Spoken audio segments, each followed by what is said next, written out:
Hello, and welcome all to Movie Hunter, the show that tracks down the quality of all sorts of movies. My name is Hunter, and today in the 26th episode, our target is The Rocketeer, produced by Walt Disney Pictures, Silver Screen Pictures 4, and Gordon Company, and distributed by Buena Vista Pictures. In 1982, Dave Stevens created the comic book character The Rocketeer, and he instantly saw the potential for a film adaptation. The next year, he sold the rights to Steve Miner, who strayed too far from the original source material, and returned the rights to Stevens. In 1985, Stevens gave the rights to Danny Bilson and Paul DeMeo, and the trio got William Dear to join them as well, and the four got to work. In 1986, the four of them began seeking companies to fund their film, when Walt Disney Studios eventually accepted. Disney had much involvement with the film, making it more family-friendly, and for some reason, firing and rehiring Bilson and DeMeo 3 separate times.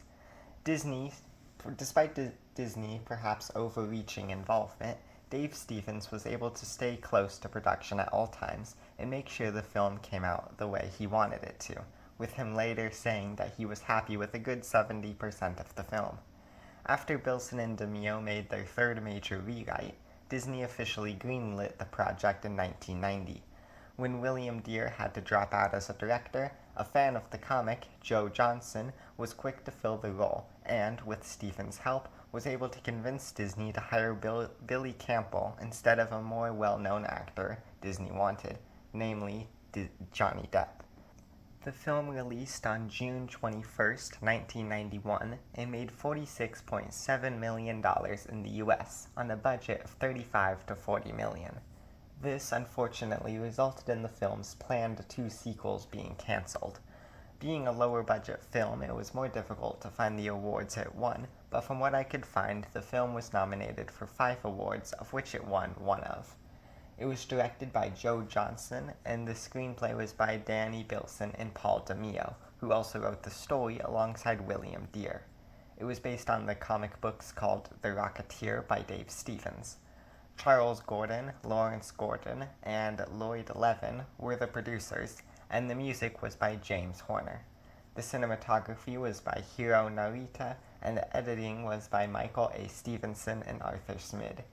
The animation director was Wes Takahashi.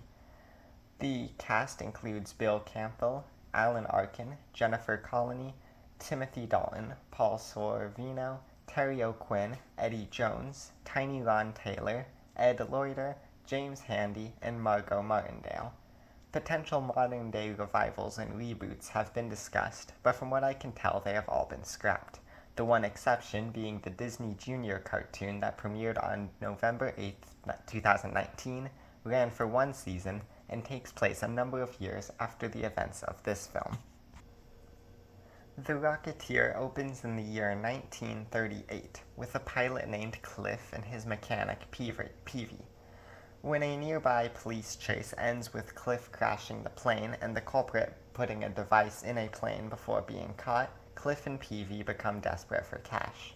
When the duo find the device, they learn it's a rocket pack, though neither of them try it out themselves, rather stealing a statue and using it as a test dummy that ends up losing its head. We learn that the rocket was designed by famous aerospace engineer Howard Hughes, and that a gang led by Eddie Valentine was hired by movie star Neville Sinclair to steal the rocket pack for unknown reasons. That night, Cliff and his girlfriend Jenny go on a date that ends with her storming off after learning that Cliff almost crashed his plane, but never told her. At home, Cliff discovers a helmet that Peevy designed for the rocket pack. The following day, Cliff goes to where Jenny works to tell her about the rocket pack, so that this time she's the first to know. Jenny is in the middle of a rehearsal for her minor part in the film starring Neville Sinclair, and is annoyed when Cliff disrupts the set and gets her fired, not listening to him. Sinclair, however, overhears this conversation and convinces the studio to keep Jenny on the project, and also asks Jenny to dinner, trying to get more information about Cliff and the rocket pack. Cliff then rushes to the air show where he is supposed to fly to earn money, but is late, and his elderly friend Malcolm takes over.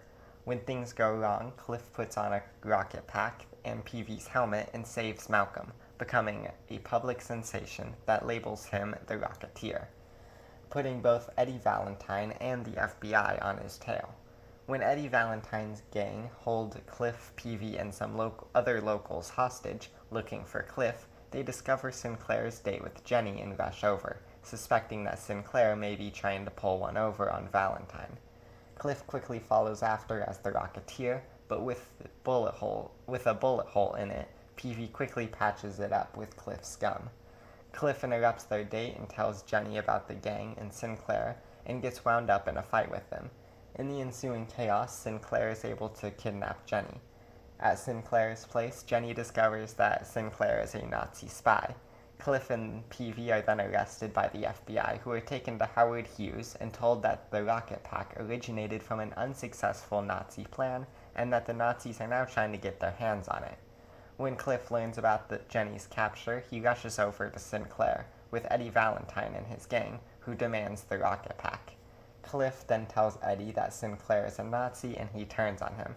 In response, Sinclair reveals his army of Nazi soldiers surrounding them. The FBI, who were tracking Cliff, then show up and a war emerges between the FBI and Valentine's gang against Sinclair and the Nazis. Sinclair takes Jenny to the airship, the Luxembourg, knowing that Cliff will follow, which he does. The ensuing conflict leads to the airship catching fire, and Sinclair demands the rocket pack, and Cliff hands it over, removing the piece of gum as he does so. Sinclair takes off, but fuel leaks, causing him to fall to his death, as Cliff and Jenny are saved by Howard Hughes and Peevy. The ending shows Howard Hughes gifting a plane to Cliff, and Jenny returning Peevy's stolen blueprints that she found in Sinclair's home, with Peevy stating that he can build a better rocket pack. Let us begin by talking about the protagonist of our story, Cliff, as well as the Rocketeer. Cliff himself makes for a good protagonist. He's a fun, somewhat average character who cares deeply for his friends and makes it for an engaging character to follow. He doesn't really have an arc necessarily, rather obstacles to overcome. I suppose if there was a lesson he learned, it was to listen more to those around him. For example, Peevy doesn't want Cliff trying out the rocket pack at first and turn it over to the FBI, to which Cliff declines, wanting to play with it a bit and see how it works. One thing leads to another and a bunch of trouble comes to this, to which Cliff apologizes to Peevy and promises to give it up when everything is said and done. Similarly, he doesn't tell Jenny about things like him crashing a plane, trying not to get her to worry, not realizing that this is way worse. When Jenny tells him this, the next day he tries to tell her about the rocket pack, just so that she knows and doesn't worry about it should something come from it. Unfortunately, he messes this up too by interrupting her rehearsal, but it's a good way of showing that his mistakes aren't through malice, just a need to be more cautious. This purposely makes him a very likable character to follow, as it shows that he has flaws just like anyone else, but is willing to work on them. As for the Rocketeer, I just think it's really cool. It's obvious to me how the creator Dave Stevens knew he had something special here and needed to adapt it to film. His design is very simplistic but very cool. The helmet design especially looks very unique and amazing.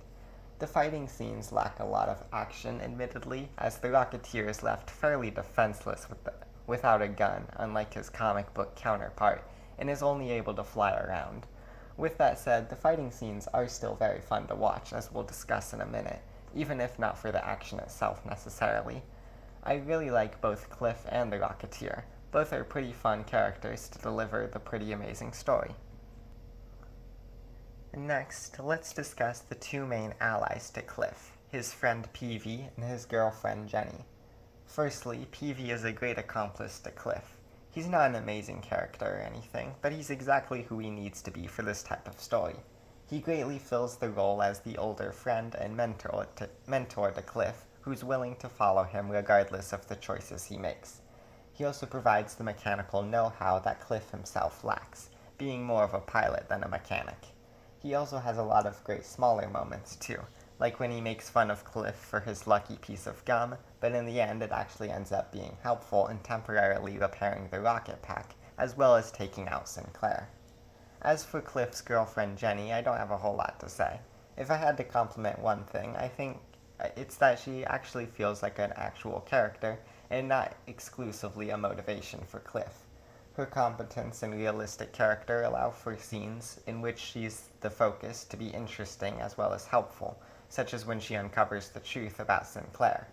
In the end, the two make for compelling aids to Cliff, both with unique and fun character traits that allow for funny jokes in an engaging movie. If I had to criticize one thing, it would be that it would have been nice to see these two characters interact more, as the relationship between the two is practically non-existent.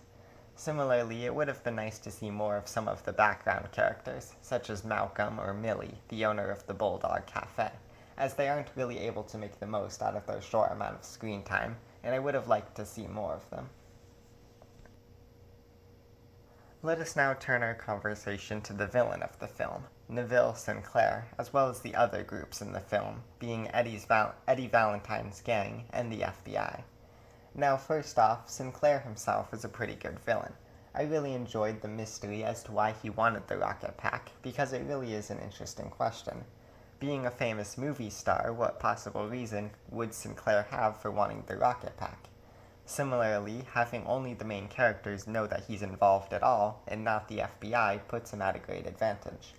The reveal that he's working for the Nazis being shortly followed by a short animated propaganda film featuring the Nazis mass developing the rocket pack to take over the world is a really well set up oh no moment for both the protagonists and the audience. Eddie Valentine and his gang is another interesting part of the film. It's obvious that they aren't fully with Sinclair and that this is just a hired assignment, shown in scenes such as when some of the gang suspect that Sinclair may be betraying Valentine, which proposes a very interesting dynamic. This also really well sets up the betrayal of Valentine and his gang when they learn that Sinclair is a Nazi. Finally, the FBI and Howard Hughes are probably the least utilized of the three groups. That being said, they are still an important and necessary part of the film, with Howard Hughes being an especially interesting addition to the film for me. This all leads to an amazing finale that had me on the edge of my seat. Sinclair is betrayed by Valentine and his gang, only for a bunch of Nazi soldiers to appear out of nowhere, which is then followed by the FBI showing up, leading to a massive gunfight which Cliff now has to navigate around. I love the finale on the airship too, with Sinclair's somewhat simple yet rewarding defeat, and Cliff and Jenny's rescue by Peevy and Howard Hughes. Such a crazy and wacky ending that is set up surprisingly well to not make you really think about how far we came from this simple story of a pilot and a mechanic flying a plane. This all makes for a finale that is easily my favorite part of the film. Finally, I think it would be interesting to quickly compare this film to the subject of last week's review, Iron Man. In all honesty, I think I'd sooner rewatch the Rocketeer than Iron Man. Iron Man does have a really well-written character arc that isn't presented in this film, as well as a villain who I probably prefer as a character to Sinclair. I simply enjoy the mystery and intrigue of this film more than Iron Man. While I was sold on the characters and concept of Iron Man, I don't think that there was quite enough intrigue to keep me engaged throughout, with the best part being the first act. The Rocketeer, on the other hand, has a lot going on all the time, and while it can lead to a bloated feel, I was nonetheless on the edge of my seat a lot more frequently. I think a large deciding factor here can be found in the final battle. While I enjoyed the villain in Iron Man, the final battle was somewhat minimal and simplistic. In this film, as I've already discussed, I was absolutely thrilled by the action-packed finale. There is something to be said about what Iron Man's future became compared to the future of the Rocketeer, which will be unlikely to ever be seen in film. That gives the clear opinion of the general public. So while Iron Man was able to take its franchises to new heights, I'll still appreciate what the Rocketeer did, even for just a single film. I give The Rocketeer an 8 out of 10 for being a surprisingly good time with likable characters and an extremely engaging plot. I'm sure that there are a lot of small details in it that I missed on this viewing, and I'm very excited to give it a rewatch eventually.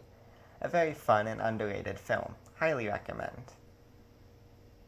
Well, that's all, folks. I hope you enjoyed, and feel free to share any opinions you had on the movie. A new episode releases each week, so stay tuned to see which film I cover next. And in case I don't see you, good afternoon, good evening, and good night.